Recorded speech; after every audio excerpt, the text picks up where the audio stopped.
Assalamualaikum warahmatullahi wabarakatuh.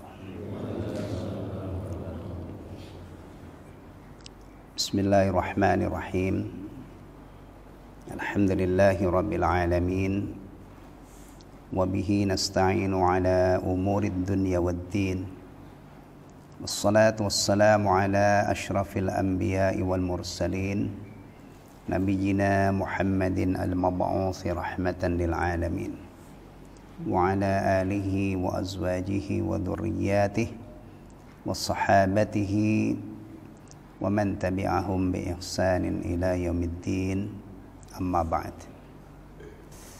Baik, kita kaji surah Al-Kafirun. Surah ini adalah panduan dan pedoman kita hidup ya, bersama orang-orang yang berbeda dengan agama kita ya. Panduan bagaimana kita hidup bersama orang-orang lain ya. Ikhwatal iman rahimani wa rahimakumullah. Ini tafsir Syekh Abdul Rahman As-Sa'di rahimahullah terhadap surah Al-Kafirun ya. Beliau tafsirkan sangat singkat ya. Insyaallah nanti saya tambahi dari tafsir Ibnu Katsir, ada beberapa maklumat tambahan ya, yang sangat berfaedah. Karena di sini tafsirannya sangat singkat. Baik, yang pertama inti daripada surah ini adalah Allah perintahkan kepada Rasulullah untuk menyatakan dengan tegas, dengan lantang di hadapan orang-orang kafir. Yang pertama, la a'budu ma ta'budu ya.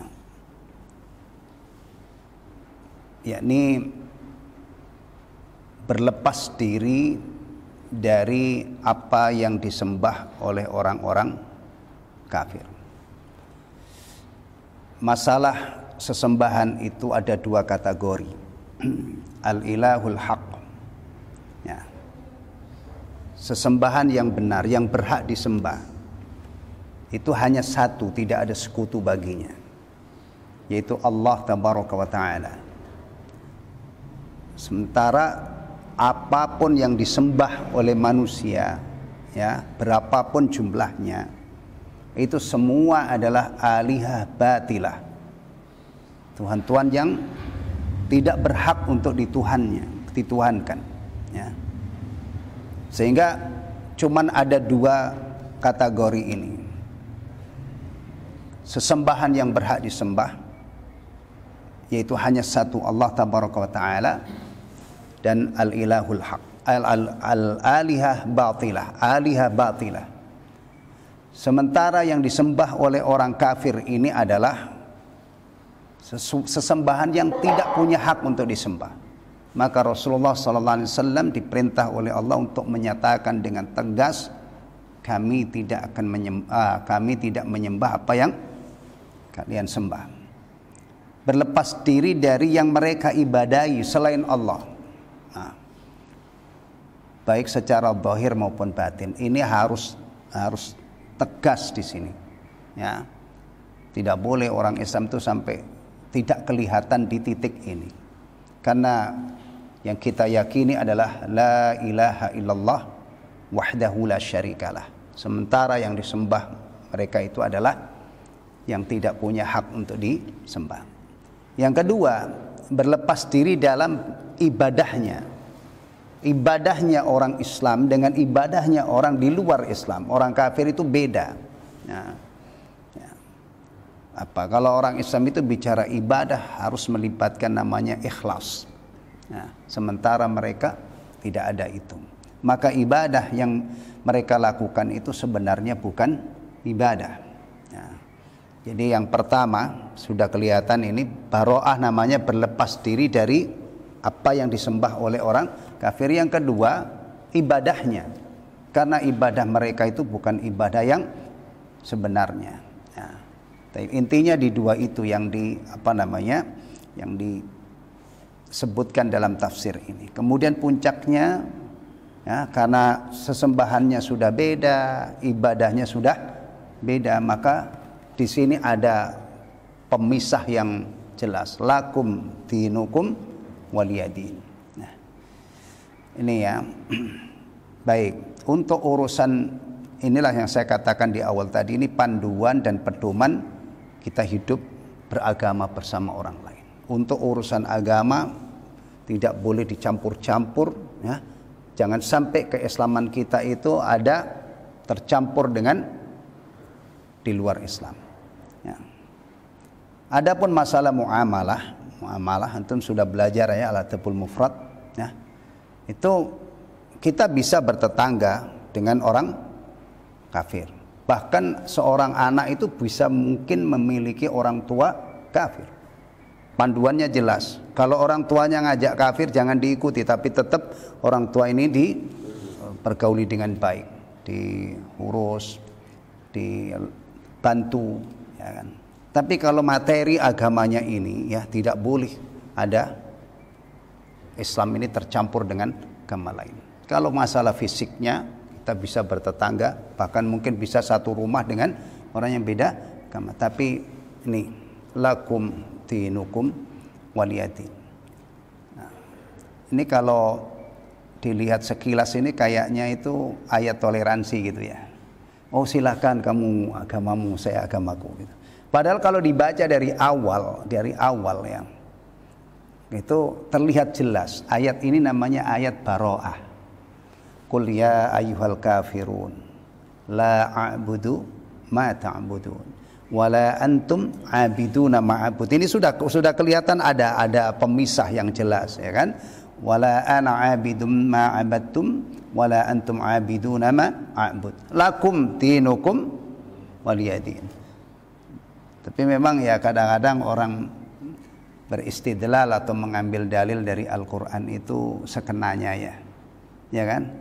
Iya, tidak dirunut secara utuh tapi diambil yang dibutuhkan, diambil, apalagi biasanya kita ini agak apa ya, egois gitu ya. Diambil yang cocok, yang sesuai dengan selera kita, ya. Maka sering mengutip ayat Al-Qur'an untuk dalil suatu masalah itu tidak akurat. Karena biasanya orang itu sudah punya gagasan dulu, sudah punya prinsip dulu, baru nyari dalil. Itu nanti dicocok-cocokin gitu kan. Nah, aslinya tidak begitu. Aslinya orang berinteraksi dengan Al-Quran itu dibaca, difahami, baru ada kesimpulan. Nah sekarang ini kita sudah punya kesimpulan, nyari dalil. Nah, itu yang kadang-kadang terjadi disalokasi ya. Penempatan ayat yang tidak pada tempatnya. Baik. Karena di sini ini sangat ringkas, ya. Saya pandang perlu untuk kita lihat sumber yang lain, yaitu saya tambahkan dari tafsir Ibnu Katsir. Ada banyak faedah yang tidak kita temukan di dalam tafsir ini. Baik. Mengenai surah Al-Kafirun ini ada beberapa hadis yang menunjukkan bahwa surah ini sering dibaca oleh Rasulullah SAW dalam salat-salat beliau. Yang pertama hadis Jabir yang diriwayatkan Jabir radhiyallahu an, yang dikeluarkan oleh Imam Muslim atau diriwayatkan oleh Imam Muslim rahimahullah, anna Rasulullah sallallahu alaihi wasallam qara'a bi hadhihi surah bi qul huwallahu ahad fi raq'atay at-tawaf. Rasulullah sallallahu alaihi wasallam biasa membaca surah Al-Kafirun dan surah Al-Ikhlas dalam salat sunat 2 rakaat tawaf. Nah, kalau tawaf ini kaitannya dengan mana?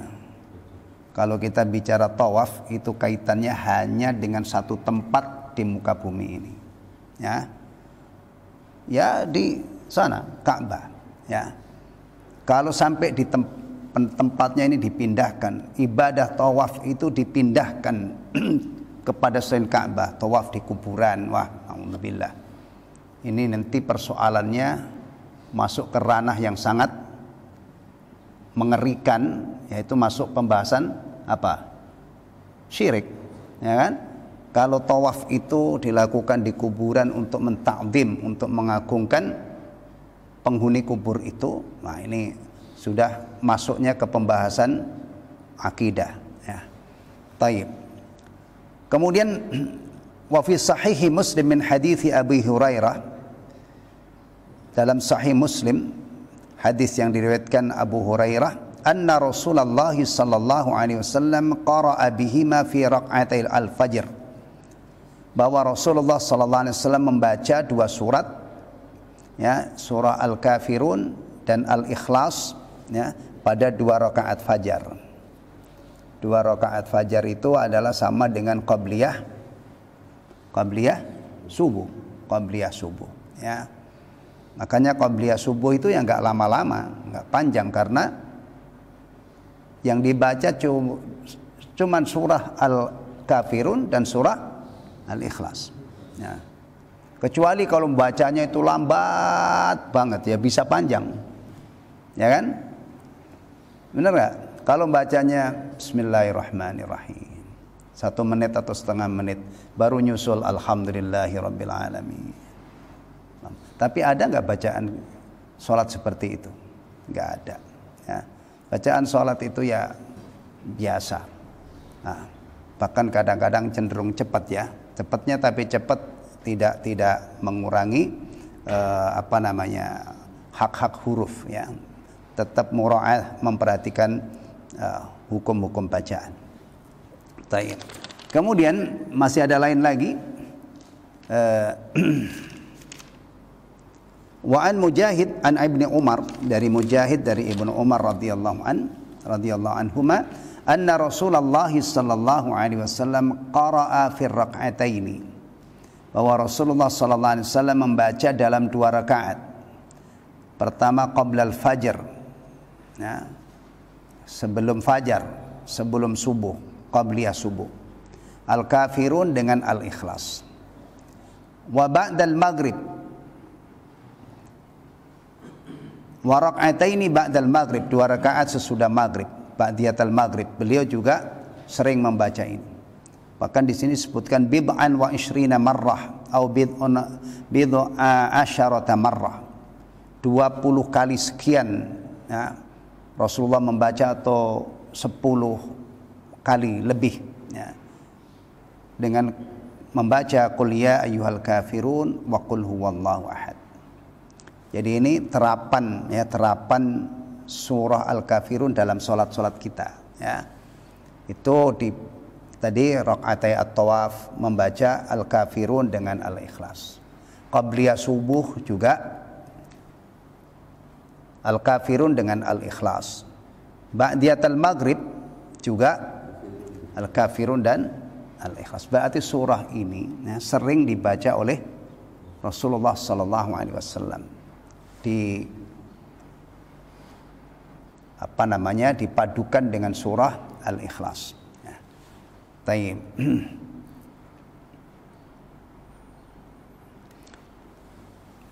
Berikutnya ini tafsirnya, ya. Bismillahirrahmanirrahim.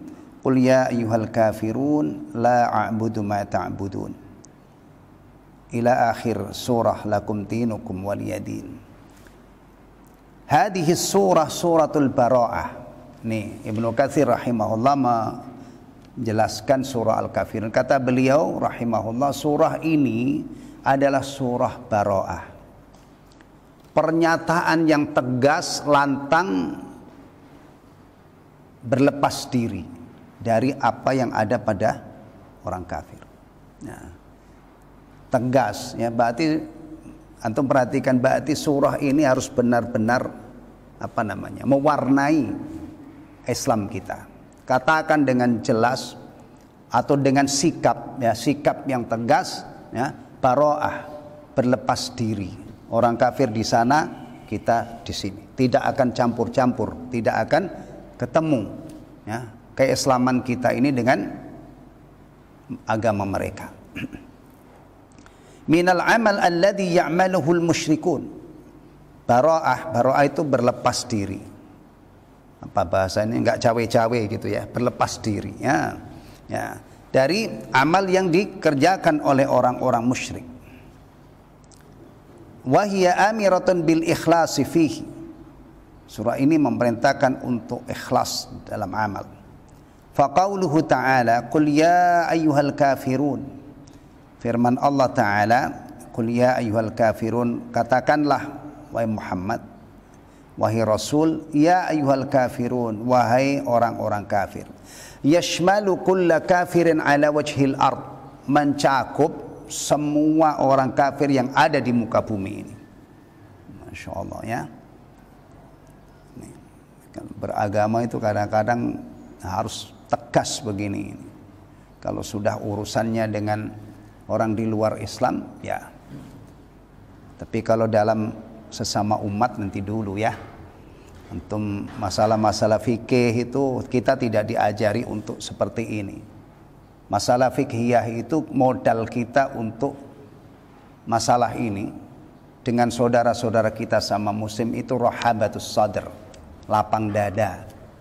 Lapang dada, apalagi toleransi ya. Tapi kalau terhadap orang kafir ini ya, tenggas, baro'ah, berlepas diri. Bayangkan ya, kalau antum hitung-hitungan sekarang ini, orang kafir di muka bumi sekarang itu berapa? Nah, jumlahnya berapa? Banyak banget lah. Semua pemeluk agama selain Islam itu kafir, sudah.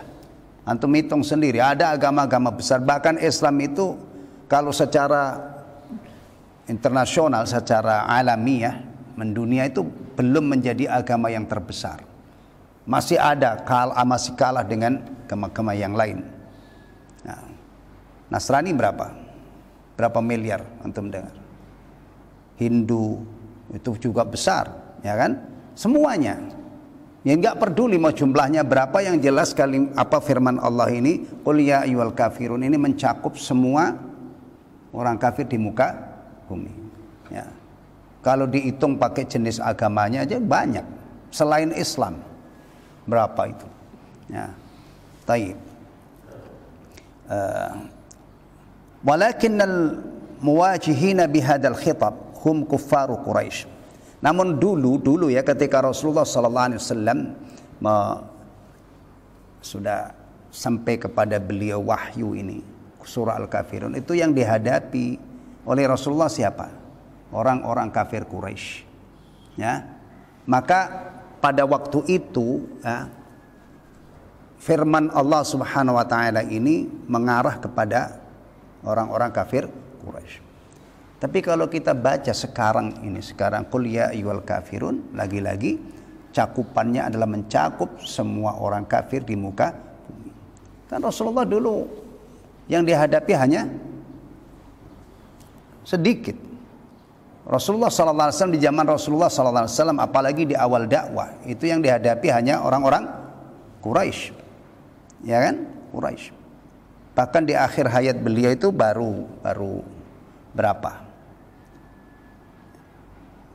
Setelah Fathu Makkah, berarti wilayahnya itu ya Makkah, kemudian Madinah, ya, Jazirah Arab. Berkembang pesat sampai ke India itu di zaman siapa? Khulafaur Rasyidun, terutama di zaman Umar bin Khattab radhiyallahu anhu. Jadi antum bayangkan Rasulullah sallallahu alaihi wasallam ketika Allah turunkan surah ini kepada beliau, itu yang dihadapi hanya beberapa orang saja. Maka di sini dikatakan oleh beliau, berarti firman Allah Subhanahu wa taala ini awalnya dulu itu hanya kepada kufaru Quraisy. Wa qila innahum min jahlihim. Diriwayatkan sesungguhnya mereka orang-orang musyrik ini, kufar Quraisy, karena kebodohannya, ya. Da'aw Rasulullah sallallahu alaihi wasallam ila ibadati awthanihim sanatan. Mereka itu mengajak kepada Rasulullah untuk menyembah berhala-berhala mereka 1 tahun. Nanti kompensasinya ya, wa ya'buduna ma'budahu sanatan. Mereka juga siap menyembah sesembahan Rasul 1 tahun. Jadi apa namanya ini? ganti-ganti itu ya. Mereka menawarkan sebuah usulan ya, yang menurut mereka ini bisa menyelesaikan masalah. Tidak ada lagi ketegangan antara Rasulullah dengan orang kafir. Solusinya yang diajukan oleh orang-orang musyrik ini adalah ya, Rasulullah SAW diajak untuk menyembah sesembahan mereka 1 tahun. Nanti mereka gantian mau menyembah sesembahan Rasulullah 1 tahun. Nah, ini kalau menurut mereka adalah solusi cerdas. Sudah selesai, kita nggak ada ini lagi. Tapi masalahnya ya, masalahnya ini sesembahan mereka itu batil. Sesembahan Rasulullah hak. Tidak mungkin hak dicampur dengan batil. Rasulullah setahun musyrik, mbah mereka setahun muwahhid itu kan gimana, itu nggak mungkin ya.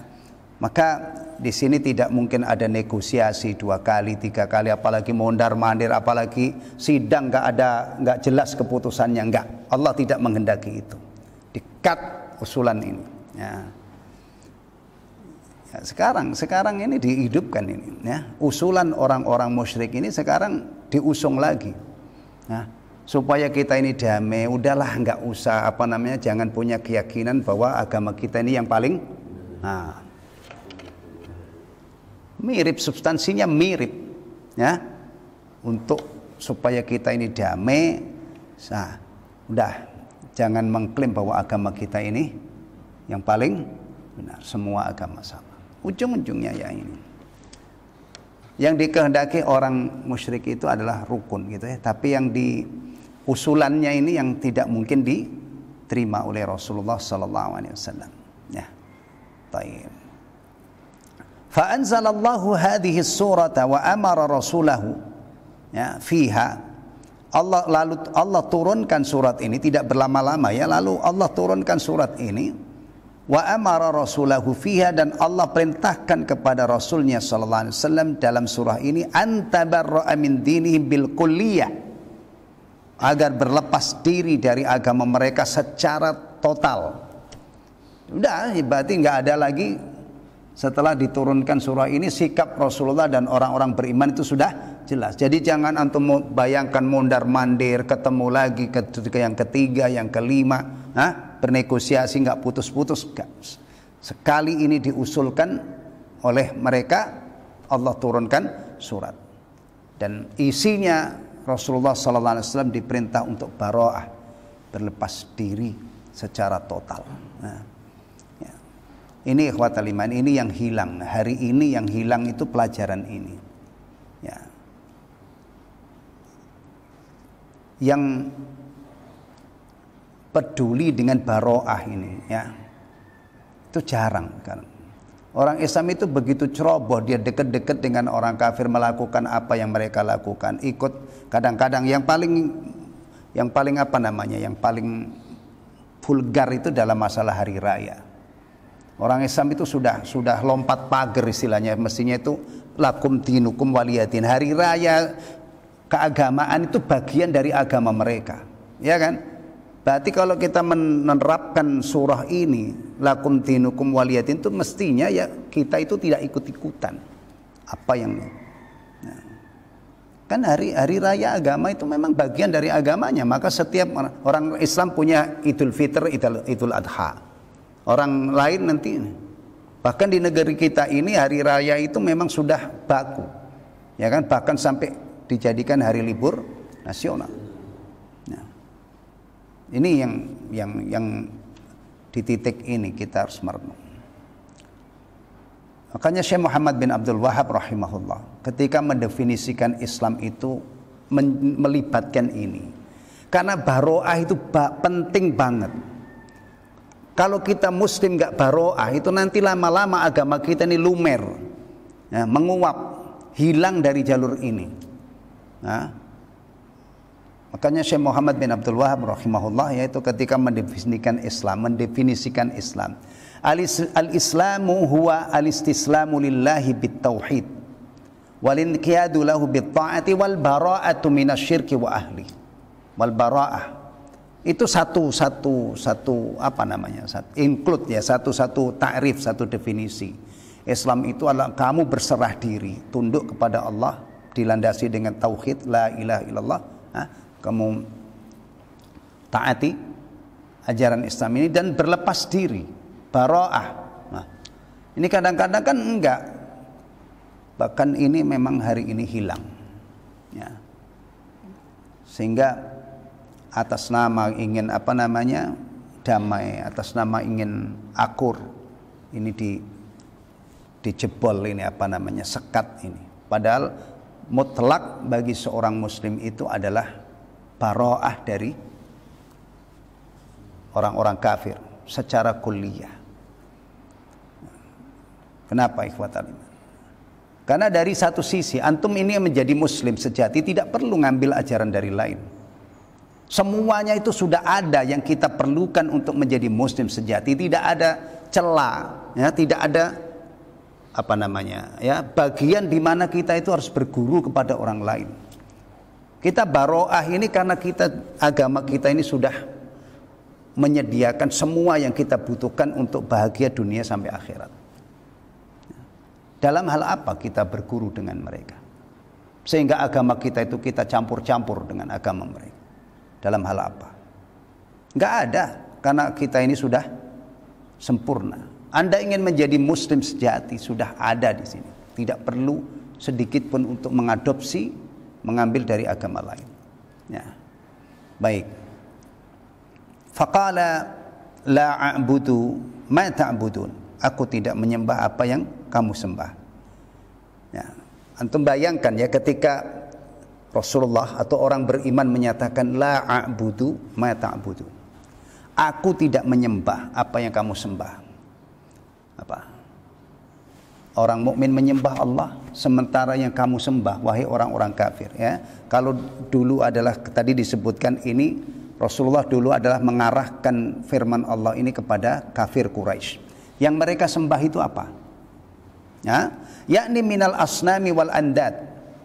Nah, kami tidak menyembah yang kamu sembah. Maksudnya yang kamu sembah itu berhala-berhala dan tandingan-tandingan bagi Allah Subhanahu wa taala. Itu enggak mungkin. Karena kalau ada orang Islam sekali dia melakukan ini, berarti dia apa? Buyarlah agamanya, ambiar. Enggak mungkin berbagi dalam urusan sesembahan ini, enggak mungkin. Maka tadi ya kalau kita lihat riwayat tentang sababun nuzul itu, Allah tidak membiarkan Rasulnya ini punya peluang untuk negosiasi alat istilahnya, enggak langsung di-cut oleh Allah. Karena enggak mungkin. Orang yang sudah menyembah Allah Subhanahu wa taala kemudian menyembah selain Allah, enggak mungkin. Maka la a'budu ma ta'budun. Ya udah, enggak ada, ini sudah harga mati, enggak bisa. Ya kan? Karena ini masalahnya masalah yang paling pokok. Poros orang mukmin itu agamanya adalah la ilaha illallah. Nah, kalau dia menyembah selain Allah, ya sudah buyar agamanya. Tayyib.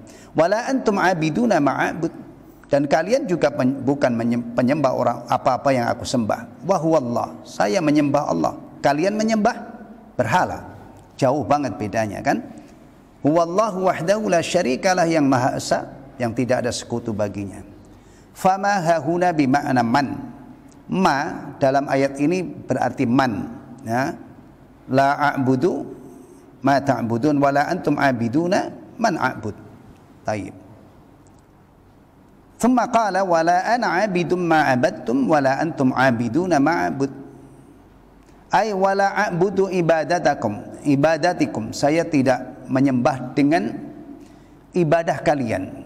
Ay la asluquha wala aqtadi biha, aku tidak mengikuti jalanmu dan aku tidak meniru atau meneladani kalian dalam ibadah ini.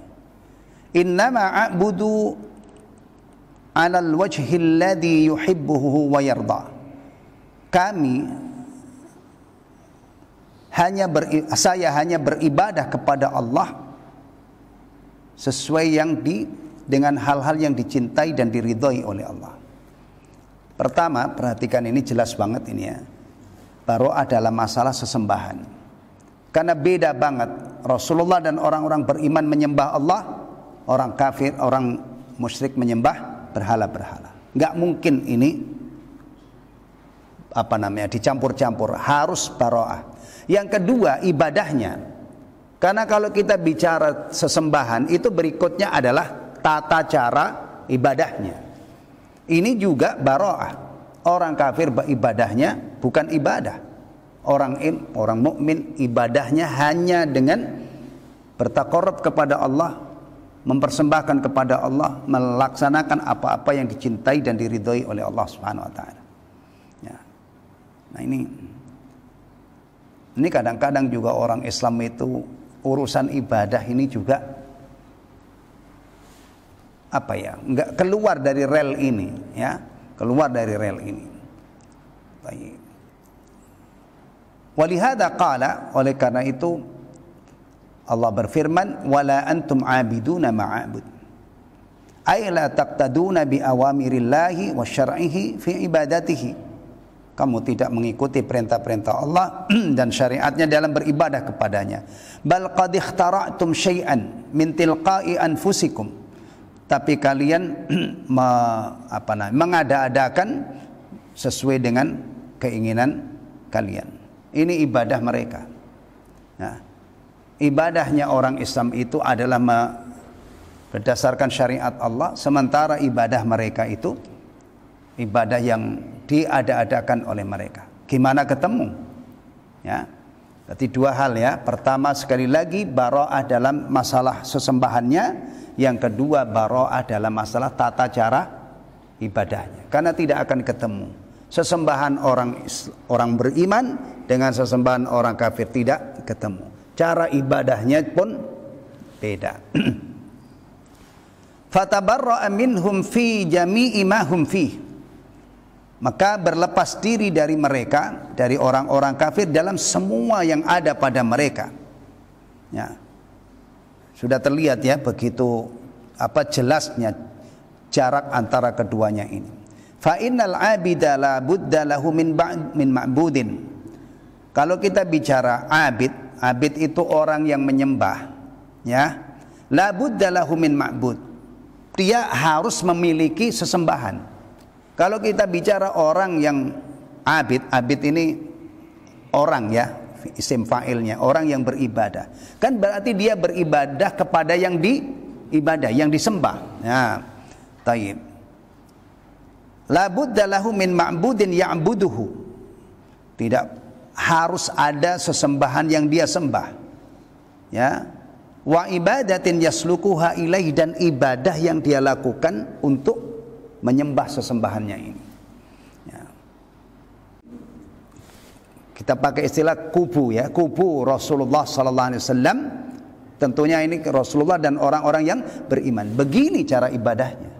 Mereka ya menyembah Allah dengan apa yang disyariatkan. Walihada kana kalimatul islami la ilaha illallah Muhammadur Rasulullah. Oleh karena itu kalimat Islam itu adalah la ilaha illallah Muhammadur Rasulullah. Ay la ma'buda illallah, tidak ada yang disembah, tidak ada yang berhak disembah kecuali Allah. Wala tariqa ilaihi illa ma jaa bihi Rasul sallallahu alaihi wasallam. Dan tidak ada jalan menuju Allah kecuali apa yang diajarkan oleh Rasul sallallahu alaihi wasallam. Ini. Nah, kita itu sebagai orang mukmin harus ada di jalan ini. Kita meyakini la ilaha illallah. Setelah itu kita menghamba kepada Allah sepanjang hayat kita sampai kita mati berdasarkan apa yang diajarkan oleh Rasulullah. Ada dua hal di sini ya. Pertama adalah yang kita sembah Allah. Cara kita ibadahnya adalah mengikuti syariat Allah. Syariat Allah itu sampai kepada manusia pasti melalui Rasul sallallahu alaihi wasallam. Nih, ini kadang-kadang umat Islam di sini saja itu belum beres. Dia meyakini la ilaha illallah, tapi ibadahnya itu kadang-kadang melalui jalan yang tidak disyariatkan. Ini saja kita ngurusin ini intern umat ini, sampai hari kiamat gak habis-habis. Umat Islam itu seharusnya ini, ya, dia menyembah Allah melalui jalan yang diajarkan oleh Rasulullah. Ini masih banyak, ya, masih banyak yang beribadah kepada Allah tapi bukan melalui jalan yang diajarkan oleh Rasulullah sallallahu alaihi wasallam. Taib. Sudah jelas ya, ini orang-orang kubu orang-orang beriman, Rasulullah sallallahu alaihi wasallam dan para pengikutan. Wal musyrikuna ya'buduna ta'ala. Nah, dan orang-orang musyrik ya'buduna ghairallah, menyembah selain Allah, ibadatan lam ya'dan bihallah, dengan ibadah yang tidak direstui atau tidak diizinkan oleh Allah. Jelas kan? Perbedaannya ada di berapa titik? 2. Yang pertama, orang beriman menyembah Allah Subhanahu wa taala. Bagaimana dia menyembah? Mengikuti Rasul. Maka syahadah kalimat Islam itu la ilaha illallah Muhammadur Rasulullah. Ini urusan ibadah ya. Kalau urusan dunia silahkan antum berkreasi. Tapi kalau bicara urusan ibadah, ini manhajnya, ini jalannya. Nah, sementara orang musyrik atau orang musyrik nyembah selain Allah, sudah beda sesembahannya. Kemudian beda juga apa? Ibadahnya. Mereka beribadah man lam ya'dam bihillah, yang tidak diizinkan oleh Allah. Ya, ibadah bikinan mereka sendiri. Ya. Makanya aneh-aneh ya. Kalau antum selami kehidupan orang musyrik itu, masya Allah. Ya.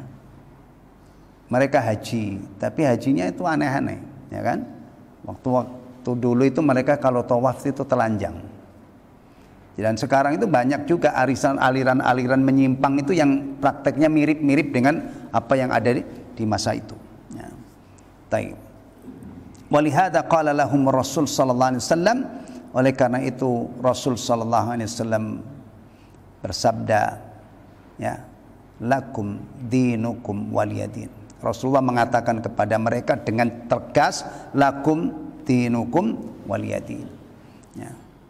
Kama qala ta'ala wa in kadzabuka faqul li amali wa lakum amalukum antum bari'una mimma a'mal wa ana bari'um mimma ta'malun. Ya.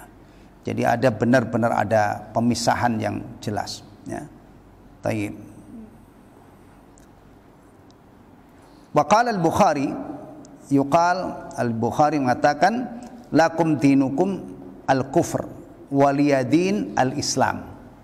Nah, lakum dinukum, kan lakum dinukum. Ini tadi dari awal itu ayatnya berbunyi apa? Qul ya ayyuhal kafirun lakum dinukum. Berarti bagimu agamamu yang kufur itu untukmu, ya. Waliyadini, dan untukku agamaku apa? Al-Islam. Kafir dengan Islam ini tidak mungkin bersatu. Ya. Dua hal yang berbeda, bagaimana bisa bersatu? Tapi sekarang ada orang-orang Islam yang menyatukan semua agama. Masya Allah. Ini enggak main-main. Kalau benar-benar itu aniqtiqad, dia meyakini semua agama sama. Orang Islam yang meyakini keyakinan ini, berarti apa konsekuensinya? Udah enggak di dalam Islam lah. Masya Allah ya. Ini syubhat kekinian yang luar biasa, ya, yang harus kita waspadai. Ya. Bahkan ada yang terang-terangan bangga dengan ini, apa namanya ini, pluralisme ya. Jadi mengakui semua agama sama. Khawatul iman rahimani wa rahimakumullah. Kalau hanya untuk hidup damai, ya, kenapa seorang muslim harus sejauh itu? Kan agama kita ini sudah cukup, ya. Kita sebagai muslim, dan bagaimana kita bertaamul dengan mereka supaya agama kita ini tetap utuh. Di satu sisi prinsip ini tetap terjaga, ya kan? Tidak perlu kita sampai melebur akidah kita. Innad dina indallahi Islam, agama yang hak diterima di sisi Allah, diridhoi oleh Allah hanyalah Islam, hanya demi untuk bertoleransi, kemudian kita lebur akidah ini dan kita ganti dengan semua agama sama. Coba kita hidup dengan orang tua kita yang beda agama, ada panduannya enggak? Ada kan? Wa in jahadaka ala an tusyrika bima laysa laka bihi ilm fala tuti'huma. Berarti utuh agama kita. Orang tua agresif ngajak anak untuk melakukan perbuatan syirik kepada, jangan ditaati. Berarti kan masih utuh Islamnya. Di satu sisi hubungannya dengan orang tua sebagai orang tua masih jalan. Wasahibhuma fid dunya ma'rufah. Tapi urusan agama ini enggak ada kompromi istilahnya meskipun dengan orang tua. Demikian juga dengan tetangga. Biarin tetangga itu dengan kafirannya. Kita dijembatani dengan apa? Berbuat baik. Ya, artinya agama kita tetap utuh. Ya, samping itu hubungan kita dengan tetangga tetap berbuat baik. Akhirnya terjadilah kehidupan yang damai meskipun di lingkungan itu agamanya beda-beda. Yang Muslim tetap utuh Islamnya. Lakum dinukum waliyadin. Ini surah sudah kita baca berkali-kali ya. Tapi kadang-kadang masalahnya surah ini sudah dibaca ribuan kali, itu tidak, pengamalannya tidak jelas. Yang kita khawatirkan itu kalau kita baca surah berulang kali ya, kemudian nggak ngefek dalam hidup kita ini. Yang lebih tegas lagi Al-Fatihah. Coba renungkan doa dalam surah Al-Fatihah itu, ihdinas siratal mustaqim, tunjukilah kami jalan yang lurus. Kalau kita sudah dapat hidayah masuk Islam, berarti kita sudah ada di jalan yang lurus. Tapi kita tetap berhajat dengan membaca berulang-ulang doa ini. Karena permohonan dalam surah ini ihdinas siratal mustaqim itu bukan hanya memohon kepada Allah agar kita dimasukkan, diberi taufik masuk Islam. Justru setelah kita menjadi Muslim ini, kita sangat membutuhkan doa ini. Karena maknanya apa? Sabitna, teguhkan kami, istiqomahkan kami, beri taufik kami untuk bisa mengamalkan ajaran Islam.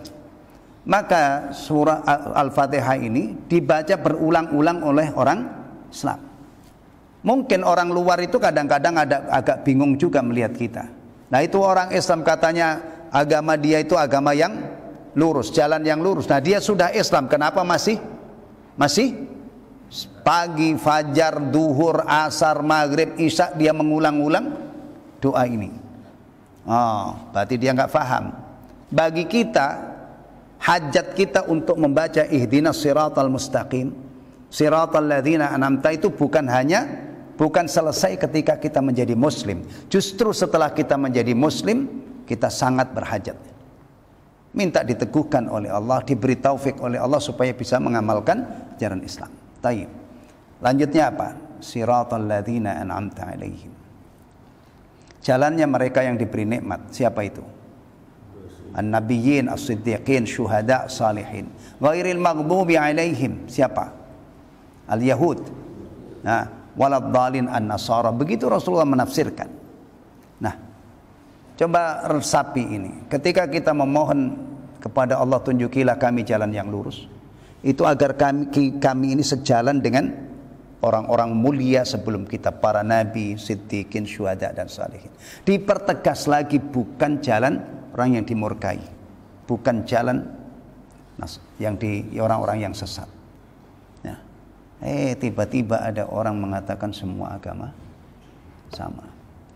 Berarti kita tanya ya, kamu masih baca surah Al-Fatihah? Masih? Benar-benar kamu masih berdoa dengan doa yang ada di dalam surah tersebut? Ihdinas siratal mustaqim sampai akhir surah. Kalau iya, berarti keyakinan kamu bahwa semua agama sama itu harus segera ditinggalkan. Berbalik kepada surah ini. Atau kalau surah ini sudah tidak kamu anggap, nah ya udah. Karena di dalam surah ini Yahudi dan Nasrani saja yang dekat dengan kita. Ya, itu kita istilahnya bahasa kita begini, ya Allah tunjukilah kami jalan yang lurus. Ya. Naudzubillah, kami berlindung kepadamu ya Allah mengikuti jalan Yahudi dan Nasrani. Loh, kok bisa ada orang Islam mengatakan semua agama sama. Bahkan kalau seandainya mengatakan Yahudi dan Nasrani itu sama dengan Islam, itu sudah cukup. Dia mengalami kesalahan yang sangat fatal. Apalagi ada agama-agama lain di luar itu disamakan juga dengan Islam. Ya, ikhwatal iman, ini penting ini, karena ini apa dampaknya ketika orang Islam itu sudah luntur akidahnya bahwa Islam itu satu-satunya agama yang hak. Apa? Dulu Rasulullah SAW itu berdakwah itu bukan hanya cere-cere, maaf ya, bukan hanya orang fuqara, raja-raja, kaisar pun disurati oleh Rasulullah, didakwahi, masuk Islam kalian. Nah kalau sekarang misalnya ada orang-orang Islam, orang-orang besar itu, orang-orang besar, ya, besar kedudukannya, besar ininya misalnya kan, sudah luntur akidahnya, maka dia tidak mungkin mendakwai orang lain. Orang-orang yang sudah punya keyakinan, ya, bahwa semua agama sama, orang yang punya keyakinan, bagaimana dia mendakwahi orang lain? Orang menurut dia itu agamanya benar juga. Padahal Rasulullah SAW dulu itu sekali lagi raja aja disurati, masuk Islam kalian. Nah sekarang di dunia orang-orang besar itu, kalau orang Islamnya punya keyakinan seperti ini, bagaimana dia punya keinginan untuk mendakwai orang lain, ya. Apalagi dengan kualitas yang buruk. Orang Islam kalau mendakwai orang lain itu udah prek lah istilahnya orang Jawa, udah nggak ada ininya, ya kan? Karena orang lain mengatakan ngapain kita masuk Islam, orang sama dengan kita. Kalau orang Islam ini sudah tidak istiqamah, tidak komit dengan ajaran Islam, mau ngajak orang, ngapain saya pindah ngikutin agama kamu? Nggak sama dengan saya. Kami minum khamar, kamu minum khamar. Kami zina, kalian zina.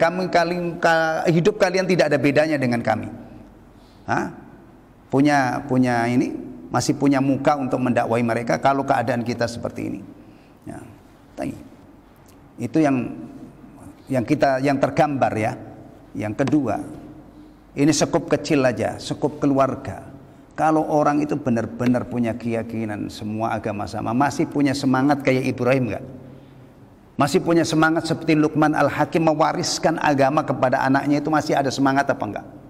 Ya enggak ada lah, orang dia keyakinannya semua agama sama, menjadi sangat terbuka. Ya. Ini persoalan lakum dinukum waliyadin ini harus tegak.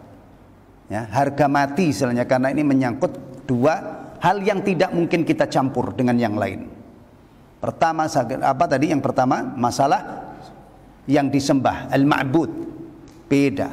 Yang kedua, tata cara ibadahnya. Maka tidak ada sikap lain kecuali lakum dinukum waliyadin. Falillahil hamd, dan insyaallah ilmu ini tidak membuat kita repot, ya. Orang yang faham ini, faham surah Al-Kafirun, kemudian dia pegang teguh, dia terapkan dalam kehidupannya sehari-hari, tidak bikin susah, tidak bikin ribet. Antum percaya itu? Iya kan? Iya. Badan kita bisa berinteraksi dengan orang-orang di luar Islam, tapi kalau prinsip agama ini kita kecuali kalau misalnya prinsip kita tidak boleh berjual beli dengan orang, nah itu mulai kelihatan, dan itu tidak ada dalam Islam kan, jual beli itu terbuka. Ini kadang-kadang sudah diuji berkali-kali, orang Islam itu kalau mau mandiri dalam sisi ekonomi itu selalu gagal. Wow, ini tempat kita ini dulu semangatnya awal-awal bikin warung apa namanya? 212. Nah, kemana sudah almarhum sekarang. Padahal masya Allah wilayah Rawalumbu ini Islamnya banyak. Wallahu ta'ala alam. Saya kalau renung-renungkan inilah mungkin hikmahnya kenapa jual beli itu boleh dengan orang kafir. Antum tidak usah fokus di masalah itu, toh masih bisa. Ini, seandainya orang Islam ini 100 tahun dia tidak mandiri menjadi konsumen, apa-apa beli ke mereka, nggak apa-apa kan? Yang penting ibadah kita ini, hidup kita untuk ibadah ini jalan. Kan kita tidak diharuskan harus punya semuanya, harus kita semua, enggak. Buktinya jual beli, dan itu dicontohkan oleh zaman Rasulullah SAW. Ya. Bahkan Rasulullah wafat itu bajunya digadekan dengan siapa? Yahudi. Ini yang kadang-kadang ada orang itu semangatnya luar biasa, ingin membela, ingin meninggikan Islam melalui jalur. Tapi sebenarnya yang paling pokok itu bukan di situ.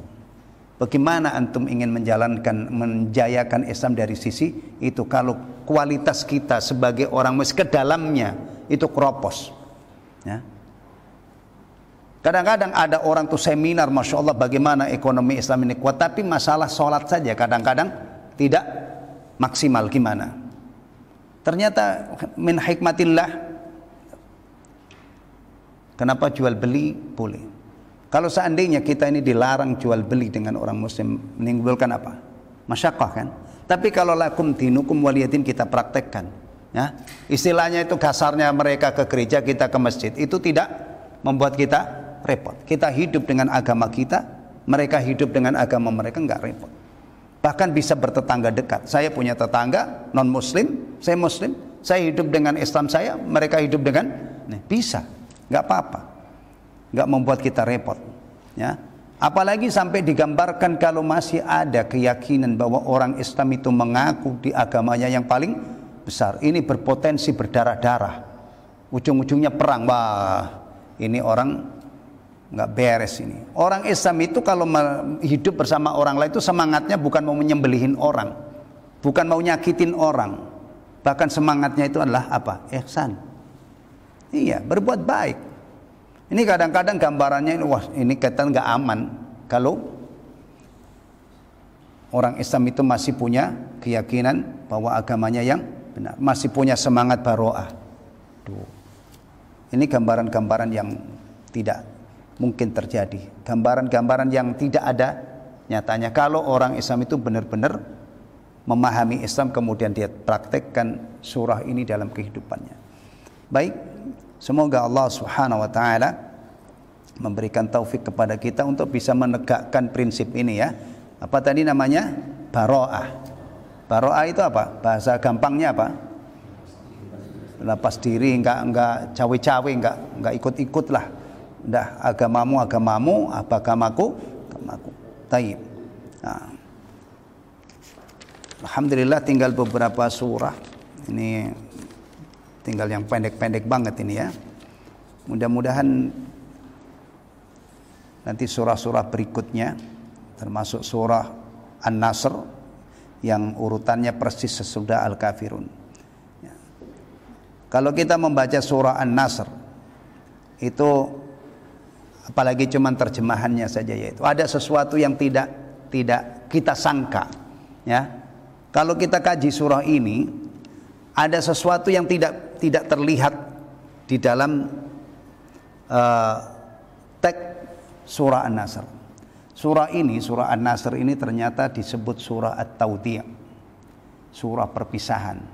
Ketika Nabi SAW sudah menerima wahyu surah An-Nasr, ini menunjukkan bahwa ajal beliau sallallahu alaihi wasallam itu sudah dekat. Padahal kalau kita lihat dari mana itu, idza jaa nasrullahi wal fath wa ra'aitan nasa, kalau kita cuma membaca terjemahannya, tidak mungkin kita nyangka kalau ternyata surah ini adalah sinyal, ya, isyarah bahwa ajal Rasulullah sallallahu alaihi wasallam sudah dekat. Oleh karena itu, di sini kita merasa, ya, setelah kita mengkaji tafsir ini, ternyata Quran itu memang harus dikaji tafsirnya.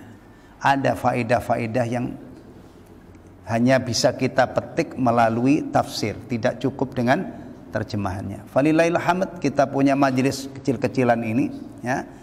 Ternyata banyak faedah yang kita petik dari surah ini. Termasuk sekali lagi surah ini yang gampangnya orang di luar mengatakan ini adalah surah toleransi gitu, ya. Tapi ternyata itu adalah surah baroah. Wallahu ta'ala alam bissawab. Ini yang kita pelajari pagi hari ini. Alhamdulillah selesai satu surah, ya. Alhamdulillahilladzi bi ni'matihi tatimmus shalihat. Subhanakallahumma wa bihamdika asyhadu an la ilaha illa anta astaghfiruka wa atubu ilaik. Assalamualaikum warahmatullahi wabarakatuh.